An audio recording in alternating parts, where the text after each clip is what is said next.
E aí, pessoal do N1 Play, está começando aqui mais um episódio aqui do Papo N1. Hoje estaremos entrevistando o jornalista Fábio Linhares, da TV Tem de Jundiaí, no interior de São Paulo. Fábio, seja muito bem-vindo. David, obrigado mais uma vez pelo convite. Prazer estar aqui conversando com você e com o pessoal que está assistindo a gente. Fábio, é um prazer de rever, né? Que a gente já te entrevistou em uma live no ano passado lá no nosso perfil do Jornalismo UFC, e aí é um prazer estar conversando contigo novamente. E aí, para o público que está acompanhando aqui o Papo N1, eu queria que você falasse se você sempre quis ser jornalista, se foi do acaso, do destino, se dá de conta aí seguir essa profissão aí, tão magnífica que é o jornalismo. Eu falo que eu não escolhi o jornalismo me escolheu. Quando eu era criança, meu pai assistia muito jornal, então eu também assistia muito jornal com ele, e eu ficava fascinado por aquilo, ficava fascinado pelo poder que o jornalismo tinha de informar, o poder de dar orientação para quem muitas vezes não tem orientação. Então, assim, desde criança mesmo, eu brincava com uma colher de pau e saía entrevistando as pessoas em casa, parentes, vizinhos que chegavam lá. Todo mundo era sabatinado por aquele molequinho que chegava lá em casa. Eu já pegava a colher de pau, saía entrevistando. Então, assim, eu falo que o jornalismo me escolheu. Eu sempre quis ser jornalista. Eu nunca pensei em fazer outra coisa, nunca pensei em prestar vestibular para outra profissão que não fosse o jornalismo.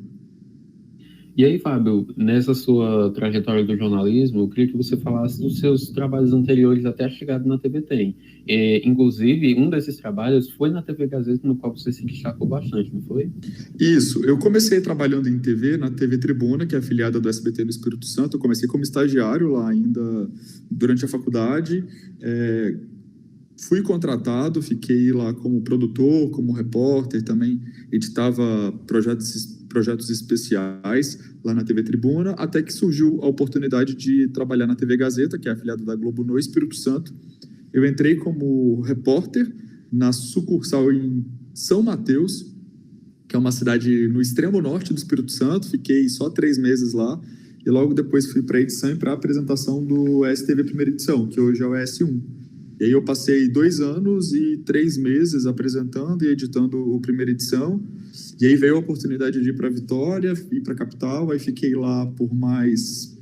Enfim, completei 10 anos de Gazeta trabalhando lá. E aí eu fiz de tudo. Fui repórter, apresentei todos os jornais, Jornal do Campo, fiz matérias para a Rede, para Jornal da Globo, Jornal Hoje, Mais Você, enfim, fiz de tudo um pouco lá, apresentei Segunda Edição, Jornal da Noite, e aí veio a oportunidade também de trabalhar aqui na TV Tem, na afiliada da Globo no interior de São Paulo, e foi mais ou menos o que aconteceu na Gazeta. Eu entrei em Marília, fiquei 3 meses, fui para Bauru, em Bauru fiquei 1 mês, e aí veio a oportunidade de vir aqui para Jundiaí, e eu abracei essa oportunidade e está sendo muito legal. Estou há 1 ano e meio já na TV Tem, hoje eu estou na reportagem e também estou apresentando o bloco, né, de notícias aqui da região de Jundiaí do Primeira Edição. Agora, Fábio, sobre essa sua experiência, tanto na apresentação quanto na reportagem, eu queria que você falasse sobre esse dinamismo que o profissional do mercado atual tem que ter. Então, como é que você fala hoje para quem está começando agora na faculdade, ou até mesmo em período de estágio, nessa diversificação que o profissional tem que ter hoje dentro do mercado? Eu acho que a diversificação, ela está no mercado para todo mundo, né? Hoje você não pode ser aquele profissional que você faz uma coisa só e pronto, acabou. Eu nunca gostei de ser esse profissional que faz apenas uma coisa e não faz mais nada. Eu sempre gostei muito de estar na produção, mas saber como é que funcionava a reportagem, saber como é que funcionava a edição. E, na verdade, assim, na televisão, todas as áreas elas se encaixam muito. Então, se você é um produtor e você sabe como é que funciona a rua, você vai ser um melhor produtor. Se você é um repórter e sabe como é que funciona a produção, você vai ser um melhor repórter. E se você sabe como é a edição também, aí você vai ser um melhor repórter ainda. Então, as coisas elas se encaixam. A televisão funciona como uma engrenagem. Se eu sei, inclusive, como é que eu posso sugerir algo para o meu cinegrafista, isso também é um outro diferencial para mim. Então, saber muito, né, ter conhecimento sobre as outras áreas né, da televisão, enfim, do jornalismo, acaba agregando pro profissional, que ele acaba se tornando um profissional mais completo. Se eu sei como é que é a edição, o meu texto vai ser mais fácil de ser editado, então vai ser uma matéria que vai se perder menos, digamos assim, no meio do caminho. Então vai ser uma matéria mais fácil de editar, que ela vai entrar com mais facilidade no jornal. Se eu sei como é que é a produção, eu entendo que se acontecer alguma coisa no meio do caminho, eu vou ter jogo de cintura, eu vou saber como ligar para a fonte, eu vou saber como entrar em contato com uma assessoria de imprensa para conseguir resolver aquele problema. Então, eu acho que isso é muito importante. Quando a gente entende todas as áreas, a gente acaba fazendo algo sempre um pouco melhor. Se eu sou da produção e eu entendo como que é a reportagem, eu vou produzir melhor, porque eu vou entender em relação à dinâmica da prática, não só a dinâmica daquela teoria do que eu acho que como que é a reportagem, como tem que ser a produção. Se eu conheço a reportagem, eu sei que eu tenho que pensar em todos os fatores, como é que eu faria aquela reportagem, né? Então, a produção ela já traz isso. Então, isso facilita muito. Como eu acabei de falar agora, eu sempre gostei muito de entender pelo menos um pouquinho de todas as áreas. E, às vezes, esse dinamismo, ele acaba me motivando ainda mais. Você ficar um tempo, às vezes, na edição, ficar um tempo na produção, você não faz a mesma coisa todos os dias. E isso acaba sendo muito legal também. Imagino. E aí, falando sobre reportagem, de que forma você lida com os desafios que a reportagem traz para o profissional da área do jornalismo? Porque, assim, a gente sabe que o repórter está aí, como é que eu posso dizer?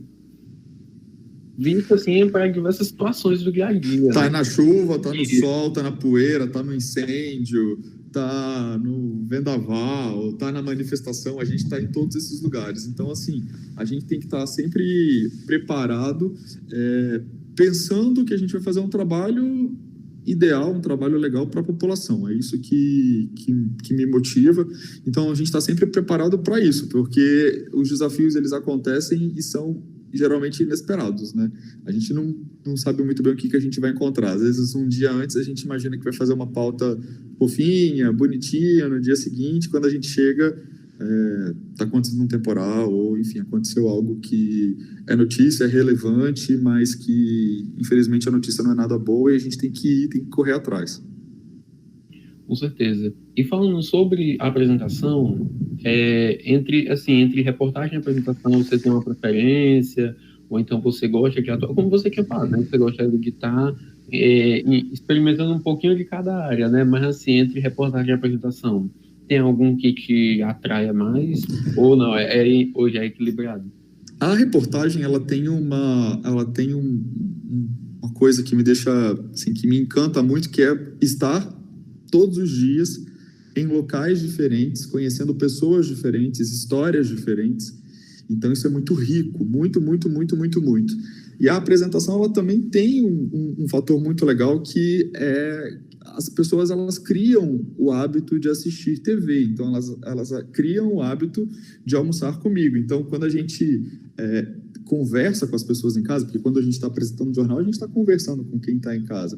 E essas pessoas depois entram em contato, mandam mensagem no Instagram falando que gostam de assistir, que gostam de ver o jornal, porque gostam de conversar comigo. Isso também é muito gratificante. Então, assim, eu acho que o jornalismo como um todo, ele tem... cada função tem seu papel muito importante. E como eu falei, eu gosto muito de poder passear por todos esses papéis. Eu nunca comecei a trabalhar na TV pensando que eu ia apresentar um jornal. Assim, de verdade, eu nunca pensei que eu fosse cair na apresentação. A primeira vez que eu apresentei foi assim.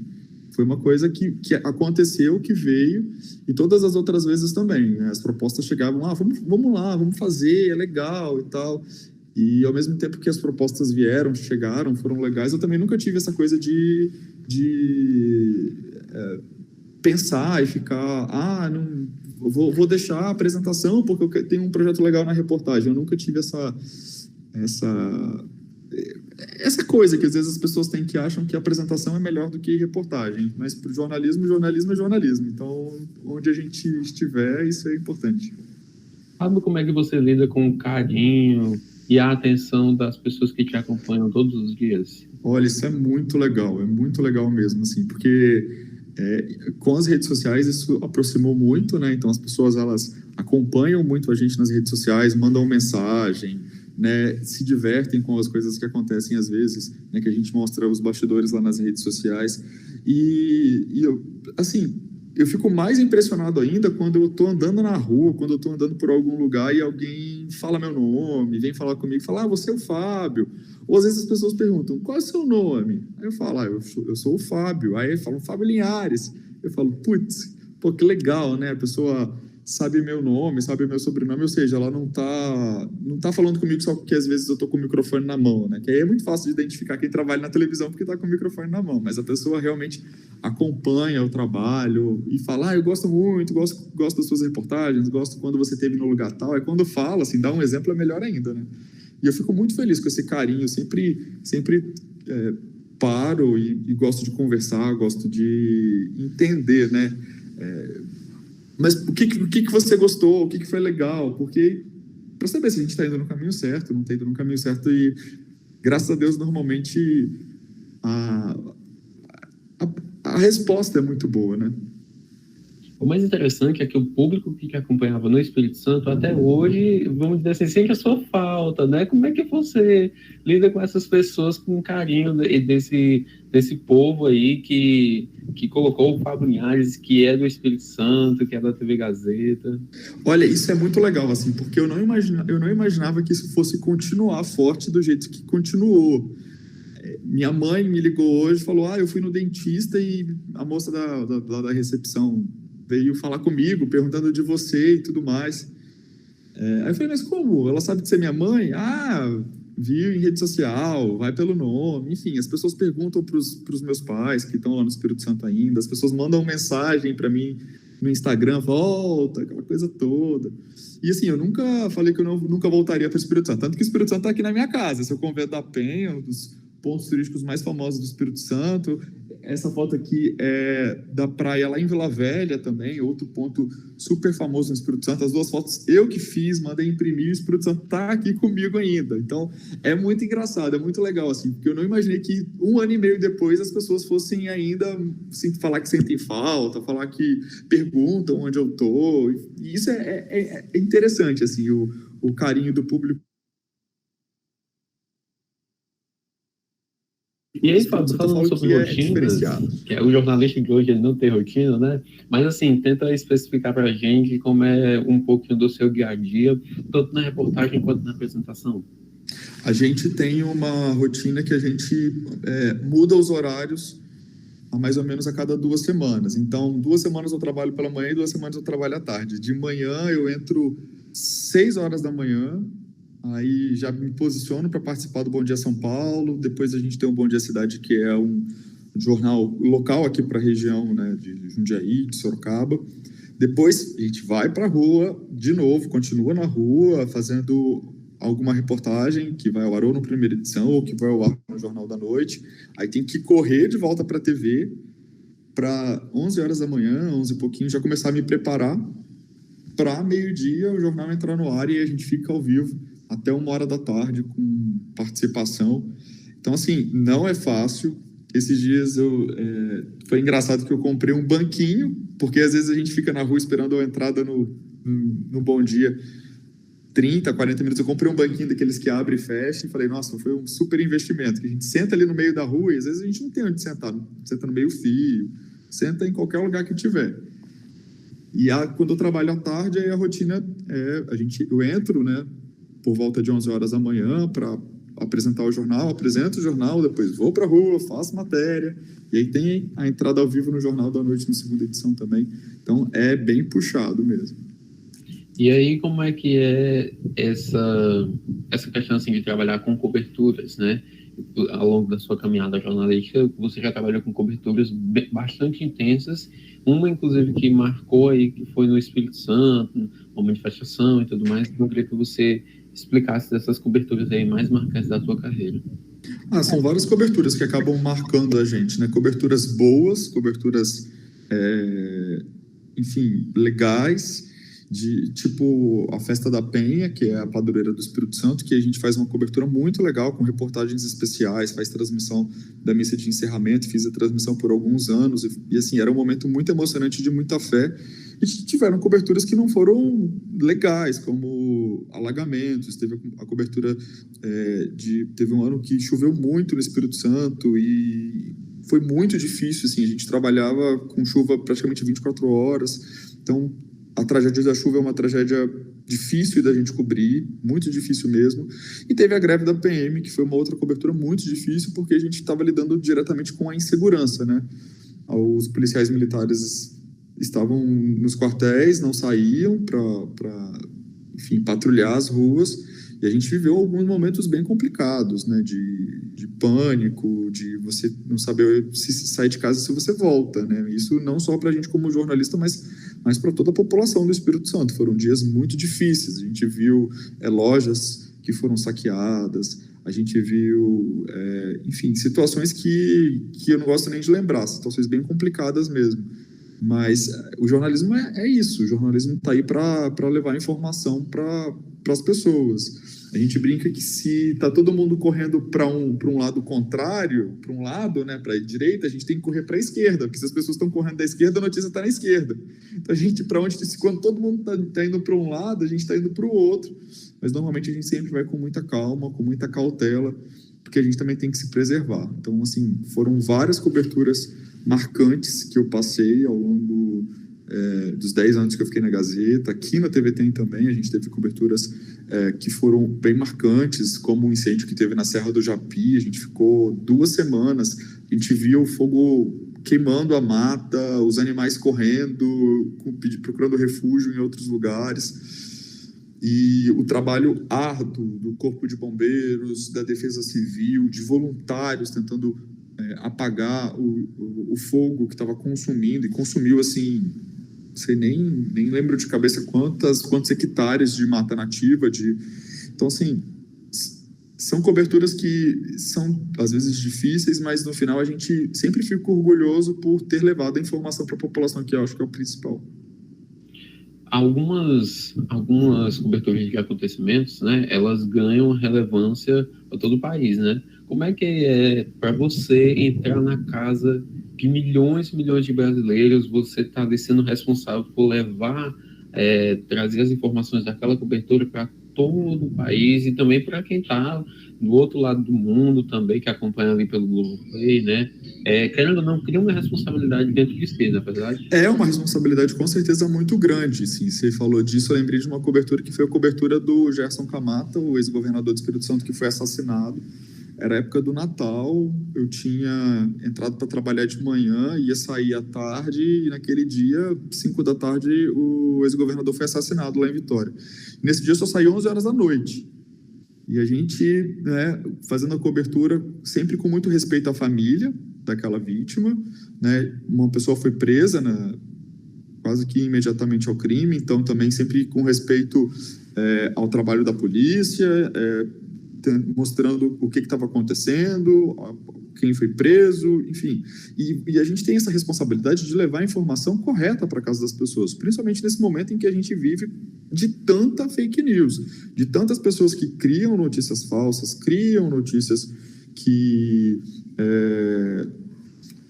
que são feitas simplesmente para atrapalhar outra pessoa, enfim, para trazer problemas para as outras pessoas. Então, é uma responsabilidade muito grande. Sempre que eu faço qualquer matéria, qualquer reportagem, se ela vai para o nacional, se ela vai para o local, eu sempre penso, a pessoa que está em casa, como é que ela merece receber essa notícia? Eu tenho todas as informações checadas, corretas aqui. As pessoas envolvidas, elas foram ouvidas, elas tiveram o direito também de se manifestar. Então, é uma responsabilidade muito grande quando a gente conversa com um familiar de uma vítima, né? Estou conversando com aquela pessoa, eu estou tendo respeito com aquela pessoa, porque ela, às vezes, acabou de perder um parente, acabou de perder um pai, um filho, uma mãe, um irmão. Então, assim, não é simplesmente chegar e querer um depoimento de uma pessoa e botar o microfone na boca dela. A gente também tem que saber respeitar muito o momento dela. Eu acho que ter uma noção disso também me ajudou muito. Com isso, eu consegui algumas entrevistas exclusivas, familiares que não quiseram atender outras pessoas e acabaram falando comigo, acabaram dando entrevista para mim, porque perceberam que eu estava ali trabalhando, mas que eu estava com respeito, que eu entendia a dor daquela pessoa, e várias vezes, quando não quiseram falar comigo, eu falei, não, tudo bem, não vou insistir de forma alguma, né?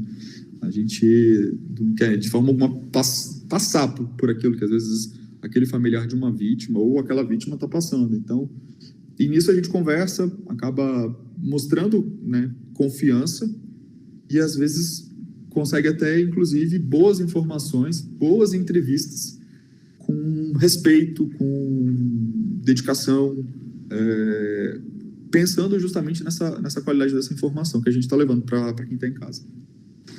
Com certeza. E aí, tratando sobre as amizades que a gente cria com esses acontecimentos e tudo mais, como é que você lida aí com essas fontes, entendeu? Porque a gente sabe que o jornalista tem que ter fontes confiáveis, fontes seguras, na verdade. Então, assim, como é que funciona ali o seu sistema de apuração, vamos tratar dessa forma? Eu acho que assim, a gente tem que... o jornalista tem que ter uma boa agendinha, com bons nomes, com bons telefones, mas a fonte você não cativa ela, você não consegue ela de uma hora para outra. Eu passei por uma mudança muito brusca, que foi sair do Espírito Santo e vir para cá. Então, lá, ao longo dos anos, você vai criando confiança, né? As fontes vão criando confiança em você. Ela não vai passar uma informação para você se ela não confia em você, né? Então, você tem que... Quando eu cheguei aqui, eu tive que começar tudo de novo, tudo do zero, conhecer as pessoas, as fontes nas polícias, nas prefeituras, enfim, nas comunidades. Então, é um trabalho de formiguinha, que você vai conversando e você vai cativando essas pessoas, e aí elas vão passando as informações para você. Então, você tem que... A fonte, ela tem que criar uma confiança em você, porque se ela não confiar, não criar essa confiança em você, ela não vai passar. Você conta qualquer coisa para qualquer pessoa? Não, né? Então, a fonte é a mesma coisa. Então, ela tem que entender como é que é o seu trabalho. Ela tem que saber se você trabalha com ética, se você não trabalha com ética, se você tem responsabilidade, se você não tem responsabilidade. Então, aos poucos, você vai conversando com essas pessoas. Não é fácil, não é um trabalho tranquilo. Você tem que conversar, você tem que se mostrar, elas têm que lembrar de você. Então, você tem que estar sempre em contato com essas principais fontes, com essas pessoas que são mais estratégicas, digamos assim. Você tem que sempre mandar um oi, perguntar como é que as coisas estão, e trabalhar com seriedade. Se você conversou com a fonte, ela te passou aquilo, vai naquilo que aquela fonte falou. Se ela pede uma informação, se ela te dá uma informação, mas fala que é uma informação em off, e você não pode divulgar, você tem que ter muito cuidado. Então, não dá para divulgar aquela informação, porque senão aquela fonte que te ajudou em outras vezes, ela vai parar de te ajudar. Então, é uma relação de troca e é uma relação de confiança. E aí, falando sobre os recursos que o jornalismo tem, né, a pandemia ampliou meio que essa visão que a gente tem para os recursos. Por exemplo, a gente está agora fazendo nossa entrevista de uma maneira virtual. E esse modo de entrevista se tornou muito comum durante o período em que as pessoas tiveram que ficar reclusas em casa, né? Como é que você trata aí desses novos recursos, essa distância que o telespectador, para quem está ali participando junto do repórter, tem aquela distância, cada um com seu microfone? Você sente que falta... Assim, hoje não, né? Hoje está uma coisa mais flexível, né? Mas... A gente meio que acostumou, mas eu ainda sinto muita falta, assim. Claro que no período que a gente teve que fazer, sei lá, a grande maioria, né, de entrevistas online, isso foi muito ruim, assim, porque essa relação com a fonte, quando você está perto, é diferente, né? Você sente um pouco da energia da pessoa, você consegue ser mais claro. É muito legal quando você consegue entrevistar pessoalmente a pessoa. Só que a pandemia, ela acelerou um processo de digitalização e de um processo tecnológico que ela amplia muito as possibilidades. Então, nem sempre a gente tem a mesma qualidade que a gente tem quando a gente vai pessoalmente, mas ela amplia essa possibilidade, né, de você poder conversar com outras pessoas em qualquer lugar. Mas no começo foi bem complicado porque muitas pessoas, muitas, até jovens, tinham dificuldade em conversar pelo meio digital. Então a gente falava: coloca o celular, pega o celular, coloca o celular deitado, afasta um pouquinho, liga uma luz, põe o fone. E às vezes a gente demorava mais orientando a pessoa para fazer o enquadramento, para não ficar com muito teto, para a pessoa não ficar sem o teto, né, cortando a cabeça. A gente passava muito tempo orientando a pessoa até que ela, ok, tá, beleza, o enquadramento tá certo, a iluminação tá ok, o áudio tá ok, e a gente vai conversar e vai gravar.